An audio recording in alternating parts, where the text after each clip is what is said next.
What's up, everyone? Rich at Rivera Urban Homestead. It is Saturday, September 7th, and we are going to get started prepping for the fall garden. So let me show you what we're doing. Alright, so here in Zone 9 where I'm at, I start planting my fall garden in October.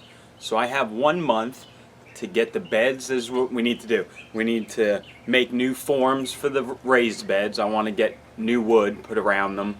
I need to take out some of the soil in the raised beds and incorporate more peat moss into them because my raised beds are not holding enough moisture. I think that's one of the big problems I have. When I initially started these beds, I didn't really add too much peat moss. I just put a bunch of dirt in there and stuff. So we are gonna take out some of the soil.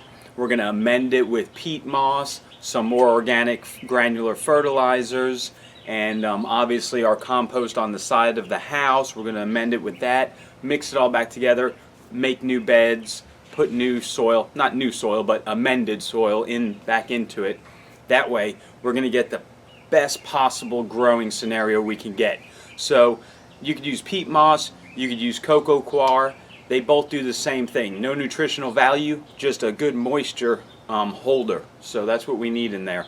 That soil dries out too quick in my bed, so we're going to get that fixed.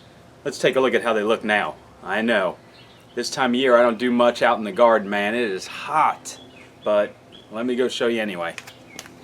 Alright, so I'm warning you now, do not laugh at me. And don't start putting in comments that you need to get to work. I know, look. There is a raised bed under there. Well, a raised mound. There's no more wood.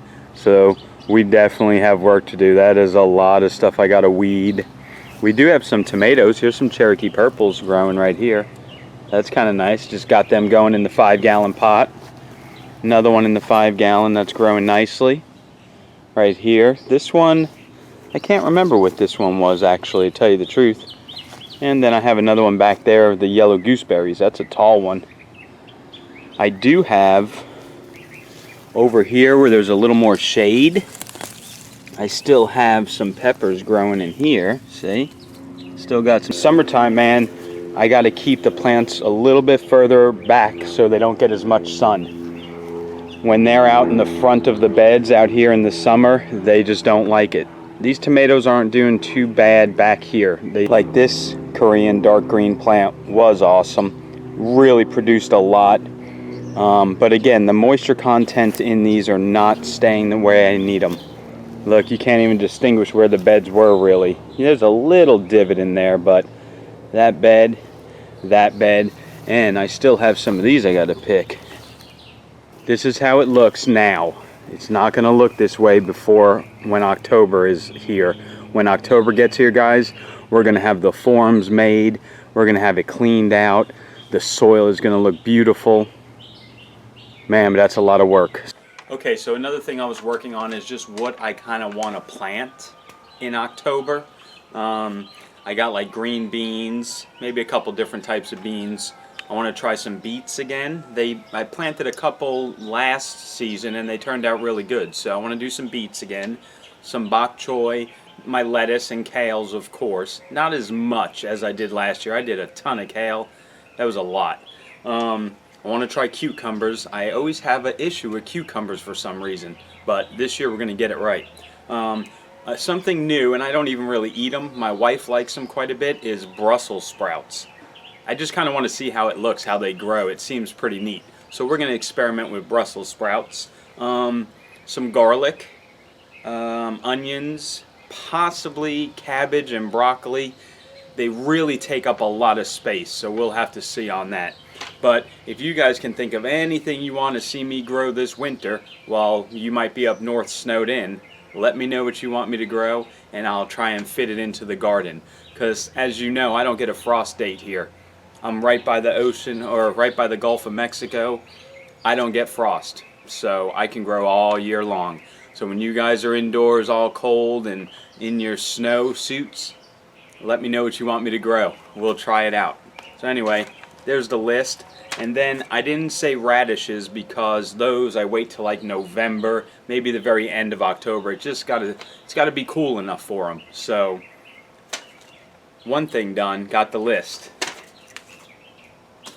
But let me know what you want me to add to it.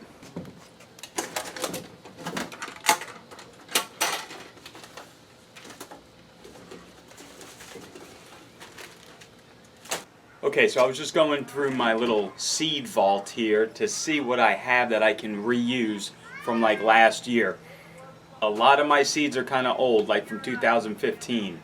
So I'm not sure if a 4-year-old seed is going to be really viable and get a good germination rate. If you guys have experience in it, let me know. But I did find some from last year, best sell by 2018. So this is what I got so far. The Chinese cabbage Hilton. We did this last year. It was alright. I mean, it grew pretty good. The chickens loved it though, so if anything, I could feed it to them. So I'm going to get that growing. All my 3 different kales. The dinosaur kale that I grow. The scarlet kale, which is that reddish looking one. That one was cool. And also the curled kale. I also found my French breakfast radishes I grow. And again, those runner beans. Oh, and some Wongbok cabbage. These are all from 2018, so they should be good. Okay, so what that means is I get to go do some seed shopping, which I love to do. Re-up my, my vault here and actually get some up-to-date seeds. I go to bakerscreek.com. That's where I buy my seeds mainly. So I'll be doing that maybe, I don't know. I'll give it a few days. If you guys have suggestions of something you want me to grow, let me know here in the next couple of days. And then maybe by the end of next week, I'll put my order in, okay? So we figured out what seeds I have we can use. We kind of figured out what we're growing. We know the steps we got to take to get that garden ready, making the forms, amending the soil, setting it all up. So these next couple of weeks, these videos are going to pretty much be on those steps to achieve what we need to do before the fall garden. So remember what it looked like. I'll actually put that as my picture in my thumbnail right now. I gave Tyler the older seeds of a bunch of different plants, so he's out there making his own backyard garden.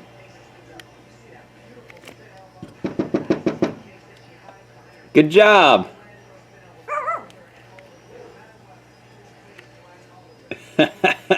I'm inside watching UFC fights. He's out there sweating. Tell you what, he's been out there for almost an hour. If his garden looks better than mine, I'm going to be a little jealous.